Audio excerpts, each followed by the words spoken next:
सात संगत जी बड़े प्रेम और सत्कार से कहना जी धन निरंकार जी। सात संगत जी दास विनती कर रहा है, दास से त्रुटि हो जाए तो अपने घर के बालक समझकर क्षमा करिएगा। सात संगत जी नवरात्रि में काला जादू कहते हैं, भूत प्रेत टोना टोटका ये सब बहुत ट्रेंडिंग पर चलता है नवरात्रि में। खासकर नवरात्रि का समय आध्यात्मिक दृष्टिकोण से अत्यंत शक्तिशाली और संवेदनशील माना जाता है। इस समय साधना करने वालों को तेज परिणाम मिलते हैं, लेकिन इसी समय कई लोग काला जादू टोना टोटका और भूत प्रेत की समस्याओं से भी वंचित रहते हैं। सवाल यह है कि क्या नवरात्रि में काला जादू वास्तव में असर करता है? क्या टोना टोटका से डरना चाहिए? यह सब मन का भ्रम वहम है। तो आज जानेंगे संपूर्ण सच जानकारी। तो साथ संगत जी इसलिए आपको वीडियो को अंत तक सुनना होगा। चैनल पर नए हैं, अभी तक सब्सक्राइब नहीं किए हैं तो सब्सक्राइब कर लीजिएगा। आइए, निरंकारी विचारधारा मानती है कि जहाँ सत्य ज्ञान और सतगुरु का प्रकाश है वहाँ कोई काला जादू काम नहीं करता। लेकिन क्या ये सच है कि काला जादू काम करता है? हर कोई का कहना है नवरात्रि में काला जादू आपको देखने को मिलता है। कोई प्रेत भूत टोना टोटका करता है तो कोई भूत खेलता है। इस प्रकार की हरकतें उजागर करती है जो आपके मन से जो डर उत्पन्न करता है, आपको आत्मबल भर देने के बजाय गिरा देता है। सत्संग जी सच को जानेंगे एक कहानी के साथ जो सच पर आधारित है। अक्सर हर गांव में हर गली में आपको सुनने को मिलता होगा इस प्रकार की बेफिजूल की बातें। कहते हैं वो फलानी टोनहीन है, वहाँ नवरात्रि में मत जाना नहीं तो टोना कर देगी तुम्हें। इस प्रकार की बातें। उसी प्रकार सच पर आधारित सत्संग जी कहानी है, जरा गौर से सुनिएगा। गांव का नाम था करुड़ापुर। नवरात्रि आने वाली थी और पूरा गांव तैयारियों में लगा था, लेकिन इस बार माहौल में डर फैला हुआ था। लोग कह रहे थे इस बार गांव में भूत प्रेत सक्रिय हो गए हैं। सुना है पिछली रात बटुक मंदिर के पास किसी पर काला जादू कर दिया था। नवरात्रि में टोने टोटके और बहुत असर करते हैं, संभल कर रहना। लोग डर से कांप रहे थे। घरों के दरवाजे सूर्यास्त के बाद बंद हो जाते, बच्चे बाहर खेलने नहीं जाते। सुबह के समय जो पहले रास्ते से नहीं जाते, शायद किसी ने टोना टोटका किया हो। इन सब की फिजूल सी बातें। इसी गांव में रहते थे निरंकारी महात्मा जो रामदास। वे गांव के लोगों से बोलते, भाइयों बहनों डरो नहीं। डर क्यों कर रहे हो? नवरात्रि डरने का दिन नहीं, जागने का पर्व है। अगर तुम्हारे घर में ज्ञान का दीपक जल रहा हो तो आपने कोई भी काला जादू का साया अंदर नहीं आ सकता। गांव वाले ने कहा, महात्मा जी आप तो महात्मा हो, आपको क्या डर? पर हमें सचमुच दिखाई दे रहा है। रात में अजीब आवाजें आती है। खेतों में अंधेरे होने के बाद काले कपड़े वाले लोग दिखाई देते हैं। महात्मा ने गंभीर स्वर में बोला, डर सच्चाई से बड़ा होता है। आओ आज इस नवरात्रि की तुम सबको एक कथा सुनाता हूँ जो तुम्हारे भ्रम को तोड़ेगी। बहुत समय पहले की बात, इसी गांव में एक किसान रहता था। उसका नाम था हरिराम। नवरात्रि में उनकी फसल बहुत अच्छी हुई थी, लेकिन उसका पड़ोसी उससे ईर्ष्या करते थे। पड़ोसी ने कहा, मैं इसको सबक सिखाकर हूँ दम लूंगा, मैं इस पर टोना करूंगा, रात को उनके मुर्गे की बलि दे दूंगा, कुछ मंत्र पढ़ लूंगा और हरिराम के खेतों में इस प्रकार की फिजूल सी बातें, टिड्डियाँ जो हड्डियाँ गाड़ देते, जानवरों की हड्डियाँ। अगले दिन हरिराम को यह खबर लगी, वह डर गया। उसका मन काम करना छोड़ बैठा, खेत पर जाना बंद कर दिया। धीरे धीरे उसके फसल सूखने लगे। गांव के बुजुर्ग महात्मा ने उन्हें समझाया, बेटा टोना टोटका से ज्यादा खतरनाक तुम्हारा डर है। जब तुम डरते हो अपनी शक्ति खो बैठते हो। अपने खेत पर सतगुरु का नाम जपो, सत्य ज्ञान का प्रकाश फैलाओ, देखना सब नकारात्मकता जलकर खत्म हो जाएगी। हरिराम ने वैसे ही किया जैसे उसने रोज खेतों में जाकर नाम जप, मन में सकारात्मक और डर को त्याग दिया। धीरे धीरे खेतों में भी फिर से वो हरा हो गया। पड़ोसी का काला जादू खुद उसी पर पलट गया। कहते हैं निरंकारी महात्मा ने गांव को समझाया, भाइयों बहनों, काला जादू तभी असर करता है जब हम डर से खाली हो जाते हैं। डर हमारी शक्ति को खो देता है। नवरात्रि में माँ शक्ति की आराधना करो, लेकिन केवल नारियल और चुनरी चढ़ाने से काम नहीं चलेगा।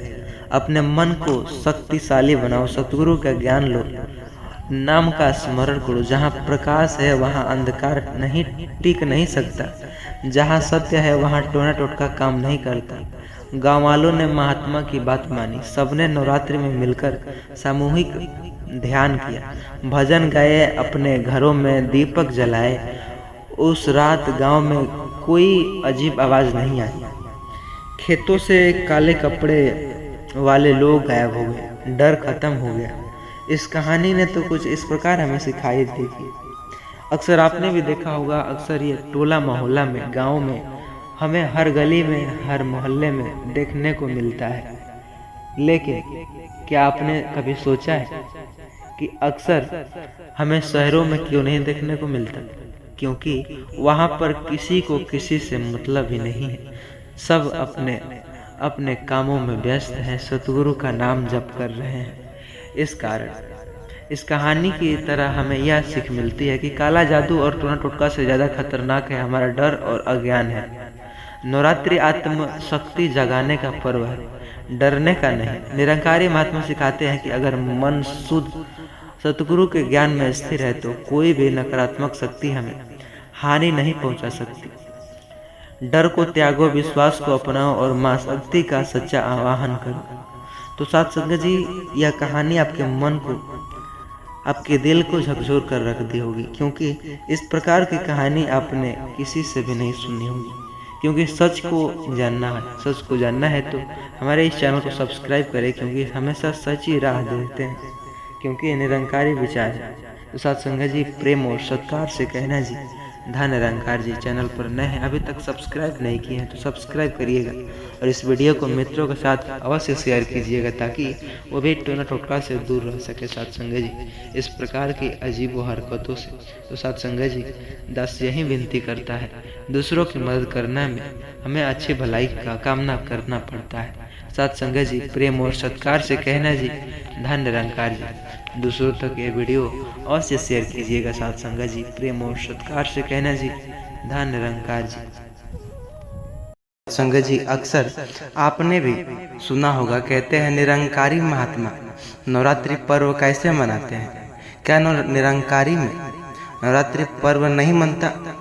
नवरात्रि का पर्व केवल देवी देवता माँ की आराधना नहीं, वो जो समय है, बल्कि यह आत्मा के शुद्धिकरण और जीवन के सही मार्ग को चुनने का अवसर है।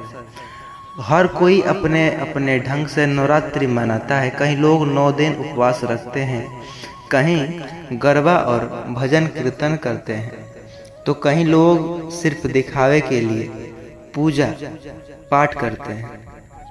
लेकिन निरंकारी महात्मा जब नवरात्रि मनाते हैं तो उनका तरीका अलग होता है। केवल रस्म और परंपरा के बंधक जो कि नहीं रहते, बल्कि आत्मा को जगाने और सतगुरु की ओर बढ़ाने का प्रयत्न करते हैं। वैसे ही साथ संगत जी, एक ऐसी कहानी जो सच पर आधारित है, जो गांव में लोग कहते हैं कि क्या जी आप निरंकारी हैं, पर आपने तो कोई पर्व नहीं मनाते, नवरात्रि भी नहीं मनाते। यह कहानी उसी मार्ग को उजागर करती है कि निरंकारी महात्मा नवरात्रि पर्व कैसे मनाते हैं और किस तरह मनाते हैं, क्यों उनका तरीका बाकी सबसे अलग है और अनोखा है, और कोई कैसे यह पर्व सिर्फ माँ की आराधना तक सीमित न होकर जीवन को बदलने का भी साधन बन जाता है। इसी बीच गांव में जो बीचों बीच एक पुराना मंदिर था, वहाँ हर नवरात्रि में मेला लगता। अक्सर आपने भी देखा होगा गाँव में, टोला मोहल्ला में जिस प्रकार मेला लगते हैं, उसी प्रकार ढोल नगाड़े बजते, भजन कीर्तन करते, तो कहीं नाटक की प्रस्तुति रची जाती। लोग तरह तरह के व्रत रखते और देवी माँ की मूर्ति को सजाकर उनकी पूजा करते। गांव के लोग मानते थे कि यही नवरात्रि का सच्चा पालन है। पर उसी गांव में रहते थे निरंकारी महात्मा दयानंद। वे साधारण कपड़ों में तो रहते थे, सादा भोजन करते थे और हमेशा ज्ञान की बातें करते थे। गांव वाले उन्हें अक्सर कहते, महात्मा जी आप नवरात्रि में उपवास क्यों नहीं रहते? आप माँ दुर्गे की मूर्ति के सामने क्यों नहीं बैठते? क्या आपको डर नहीं लगता कि देवी माँ नाराज हो जाएगी? महात्मा मुस्कुराते और कहते शांत स्वर में, बेटा नवरात्रि का अर्थ है 9 रात। ये 9 रातें अंधकार से प्रकाश की ओर बढ़ने का प्रतीक है। यह पर्व हमें सिखाता है कि भीतर के राक्षस काम, क्रोध, लोभ, मोह और अहंकार को जितना ही सच्चा नवरात्रि मूर्तियाँ की पूजा करना बुरी नहीं है, पर अगर हम अपने भीतर की बुराई को नहीं हटाते तो नवरात्रि अधूरी रह जाती। गांव वाले यह सुनकर चुप हो जाते, पर कुछ लोग कहते ये तो अपनी बात बना रहे हैं। असली नवरात्रि तो वही है जिसमें व्रत रखे जाते हैं, लोग जो भोग लगाकर और घंटों भजन गाते।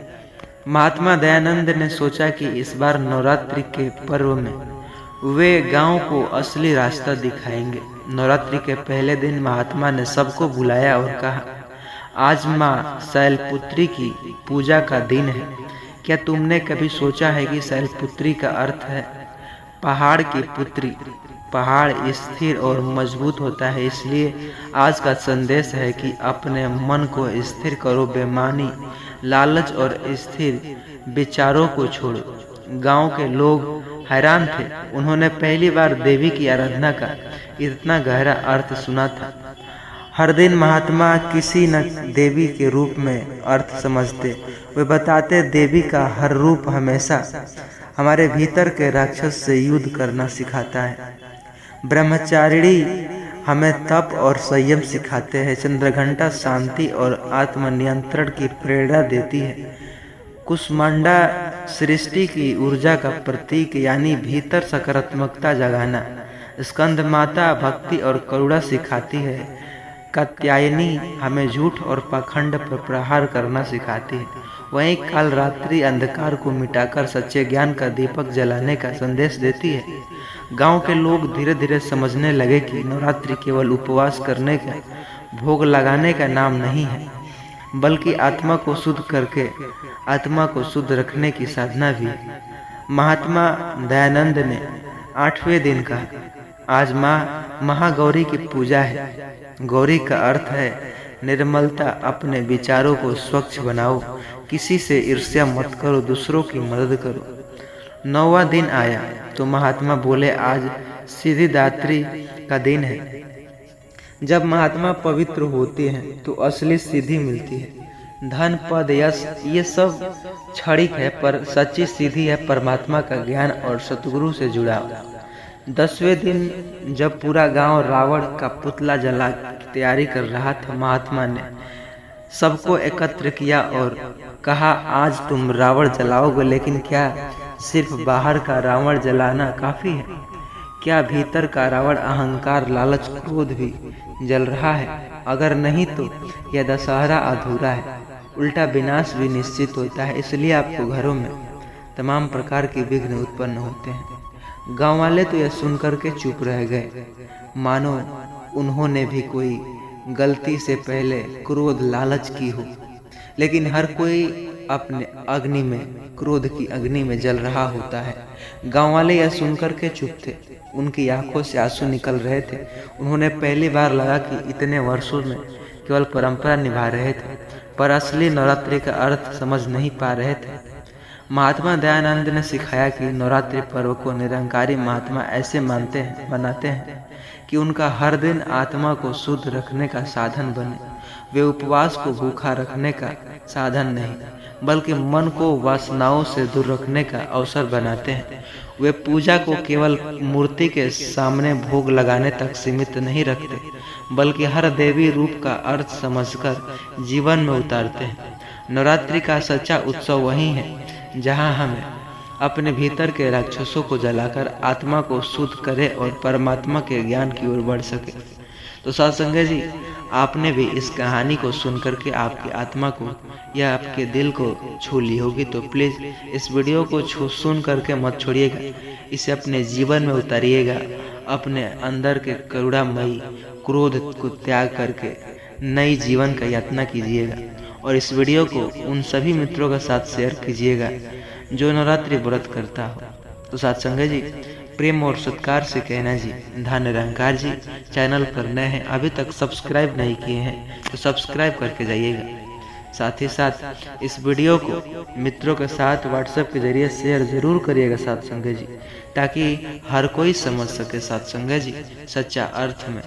साथ संगत जी, प्रेम और सत्कार से कहना जी, धन निरंकार जी। नवरात्रि के दूसरे दिन हर कोई सोचता है 23 सितंबर के दिन यह उपाय जो हरा नींबू का कर लेना। कहते हैं इसका लाभ बहुत ही गहरा होता है। अक्सर हर कोई इसे नहीं समझ सकता क्योंकि ये इतना अपने आप में आसान है, लेकिन दिखने में, अंदर से सोचने में बहुत ही अजीबोगरीब। साथ संगत जी, आप सभी लोग जानते हैं कि 23 सितंबर 2025 यानी मंगलवार को पड़ रही है अश्विनी माह की शारदीय नवरात्रि का दूसरा दिन, और यह दिन तिथि जो अश्विन माह में पड़ने वाली सबसे बड़ी तिथि है, क्योंकि यह मंगलवार के दिन पर पड़ रही है। मंगलवार को पड़ रही है यानी इसका बहुत ही बड़ा विशेष महत्व होता है। अगर कभी भी मौका लग जाए तो अश्विनी माह के नवरात्रि को पड़ रही है मंगलवार के दिन आप लोग को भी हरा नींबू वाला उपाय तो अवश्य कर लेनी चाहिए, क्योंकि इन दिनों का संयोग बहुत ही कम आता है।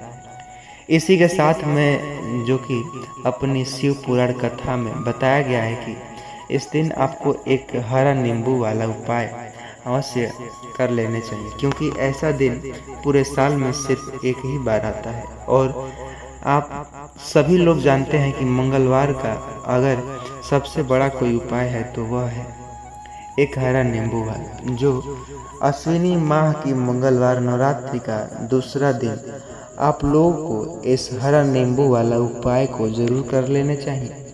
बहुत सारे लोग होंगे जिन लोगों ने यह उपाय को ना किया हो, मतलब पूरा साल निकल गया, उन्होंने किसी का भी दिन इसे हरा नींबू वाला उपाय को ना किया हो, पर आपने जो एक आखिरी मौका बचा हुआ है, जो कि 23 सितंबर 2025 अश्विनी माह की मंगलवार नवरात्रि का दूसरे दिन, इस दिन आप लोग को इस वाले उपाय नवरात्रि का दूसरा दिन के लिए ये जरूर कर लेने चाहिए। भले ही अपने पूरे महीने भर इस उपाय को ना किया हो, पर अगर आपने इस अश्विनी माह मंगलवार नवरात्रि का दूसरे दिन अगर इस उपाय को कर लिया तो आपके घर में खुशियाँ ही खुशियाँ होंगी, आपके घर में धन्य धान की कमी नहीं होगी।